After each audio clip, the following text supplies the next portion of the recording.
نبی اکرم صلی اللہ علیہ وسلم کی تعلیمات کیا ہیں کہ دشمنوں سے کیا ہوا وعدہ بھی پورا کیا جائے۔ غزوہ احد کے موقع پہ 2 صحابہ کو مشرکین نے پکڑ لیا، بالآخر کسی طریقے سے ان لوگوں نے اپنی جان چھڑائی اس وعدے پر۔ مشرکین نے وعدہ لیا ان سے کہ بھئی آپ ہمارے خلاف جنگ میں شریک نہیں ہوں گے۔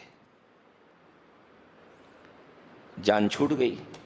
اب جب آئے تو بات آئی کہ بھئی یہ جنگ میں شریک ہوں کہ نہ ہوں۔ کئی لوگوں نے کہا کہ بھئی یہ تو دشمنوں سے کیا ہوا وعدہ ہے جان بچانے کے لیے۔ نبی صلی اللہ علیہ وسلم نے کہا کہ نہیں، جب وعدہ ہو چکا ہے کہ تم ان کے خلاف جنگ میں شریک نہیں ہوگے تو اس وعدے کو پورا کرنا تمہاری ذمہ داری ہے، اور آپ صلی اللہ علیہ وسلم نے ان صحابہ کرام کو جنگ میں شرکت کی اجازت نہیں دی۔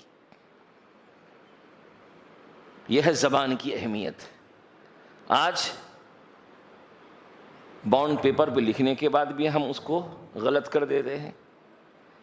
یاد رکھیے، ہو سکتا ہے دنیا کی چال بازی کے ذریعے، دنیا کی تدبیروں کے ذریعے آپ سچ کو جھوٹ اور جھوٹ کو سچ کر لیں، لیکن ما یلفظ من قول الا لدیہ رقیب عتید، فرشتے مقرر ہیں، زبان کی نکلی ہوئی باتوں کو، آپ کے حرکات کو، آپ کے سکنات کو فرشتے نوٹ کر رہے ہیں، اور جب نامہ اعمال ہاتھ میں دیا جائے گا تو کہیں ایسا نہ ہو، کہیں ایسا نہ ہو، اللہ ہم سب کی حفاظت فرمائے کہ ایسا نامہ اعمال ہاتھ میں ملے کہ ہم کہیں یا لیتنی لم اوت کتابیہ ولم ادری ما حسابیہ یا لیتہا کانت القاضیہ ما اغنی عنی مالیہ ہلک عنی سلطانیہ، اور پھر اللہ کہے خذوہ فغلوہ، پکڑو ان کو جہنم میں پھینکو۔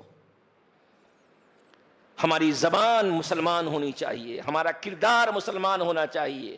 ہم نے اقرار کیا ہے لا الہ الا اللہ محمد الرسول اللہ کا، تو محمد الرسول اللہ صلی اللہ علیہ وسلم کی تعلیمات ہماری زندگی میں ہونی چاہیے۔